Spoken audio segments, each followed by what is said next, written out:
Dictée du premier brevet à la maison, piste pour la relecture.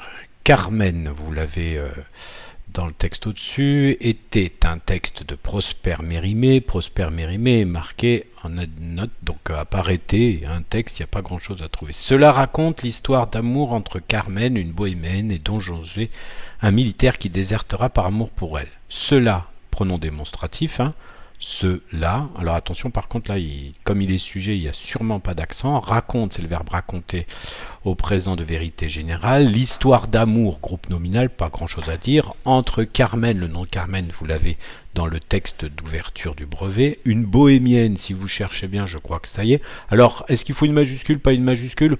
Franchement, moi personnellement, j'en mettrais pas. Mais c'est vrai que dans le texte du livre, ils en mettent une, donc je pense pas qu'il y ait réellement de grosses problématiques là-dessus. Et Don José, pareil, c'est un nom de personnage qui existe dans le texte au-dessus. Un militaire, allez chercher dans militaire, qui désertera. Attention, c'est le verbe déserter, ça veut dire s'enfuir d'une armée ou etc. ou d'une guerre, mais c'est au futur simple de l'indicatif. Et donc, qui est le sujet qui remplace soit Don José, soit un militaire. Donc visiblement, il faut pouvoir trouver la personne et le nombre du singulier ou du pluriel pour pouvoir trouver la terminaison qu'on va chercher sur le Becherel. Par amour, pas de particularité. Pour elle, pas de particularité. C'est aussi toujours ce présentatif, toujours pas de verbe après, donc peu de chances que ce soit S, plutôt des chances que ce soit C. Aussi une idée peu connue. Une idée, pas grand-chose. Peu, ça veut dire pas beaucoup. Si vous pensez que c'est pouvoir, faut que vous puissiez mettre un imparfait. C'était aussi une idée pouvait connue. D'accord? À vous de voir si ça marche. Sinon, c'est l'adverbe de quantité qui n'a peut-être pas de consonne cachée. Connu ici, par contre, c'est un participe passé utilisé comme adjectif qualificatif. Il qualifie, quoi? Dans c'est aussi une idée. À partir de là, c'est à vous de voir avec quel accord vous allez mettre en place. Que l'amour dépasse la moralité, que ici c'est une conjonction subordination, pas de particularité, l'amour ça va, dépasse c'est le verbe dépasser au présent indicatif de vérité générale, la moralité, faites attention, c'est un nom féminin terminé par T, il y a une règle pour savoir s'il faut un E ou pas. Qu'il n'appartient pas à la raison, alors il, cherchez bien qui ça peut être, il n'y a qu'un seul groupe nominal de masculin dans tout le début de la phrase, donc pas compliqué. N'appartient pas, c'est le verbe appartenir, troisième groupe, toujours au présent de l'indicatif de vérité générale, donc ne vous trompez pas sur la terminaison. À la raison, attention au A, toujours pareil, est-ce qu'il faut un accent, pas un accent? Qui n'appartenait pas avait la raison, si vous trouvez que ça marche, il n'y a pas d'accent. Si vous trouvez que ça ne marche pas, c'est qu'il faut un accent.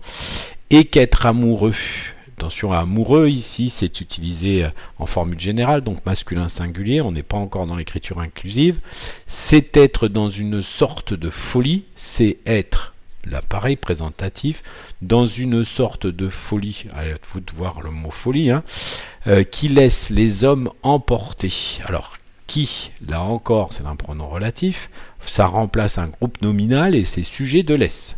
Donc il faut trouver quel est le groupe nominal, s'il est masculin, s'il est féminin, s'il est troisième personne du singulier, troisième personne du pluriel, puis à partir de là, qui devient le pronom remplaçant, et laisse se prend la terminaison qu'inclut qui.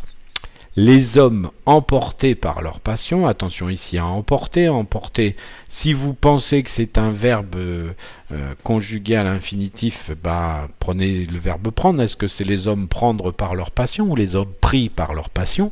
Et donc si vous pensez que c'est prendre, ça sera vers, si vous pensez que c'est pris, ça sera et, mais attention ici, comme c'est participe passé, c'est utilisé comme adjectif si c'est le cas, et ça doit s'accorder avec le mot qu'il qualifie. Par leur passion, faites attention, on parle de l'amour, même si c'est quelque chose d'énorme, il n'y a pas démultiplication de la passion. Dans ce texte, alors ce ici, vous ne trompez pas, est-ce que c'est SE ou SCE? C'est SE s'il y a un verbe. Est-ce que texte est un verbe? Voilà, vous avez la réponse. Devenu un opéra très célèbre. Attention à devenu, encore un participe passé employé comme adjectif qualificatif. Cherchez ce que ça complète pour savoir la terminaison. Un opéra très célèbre, pas de particularité.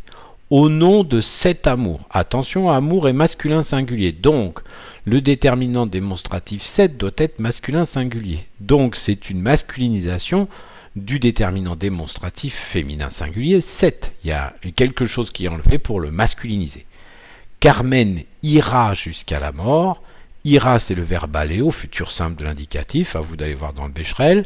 Jusqu'à la mort, attention à notre A, Carmen irait jusqu'à la mort ou jusqu'à la mort. Et je crois que j'en ai fini des pièges un peu particuliers de cette dictée.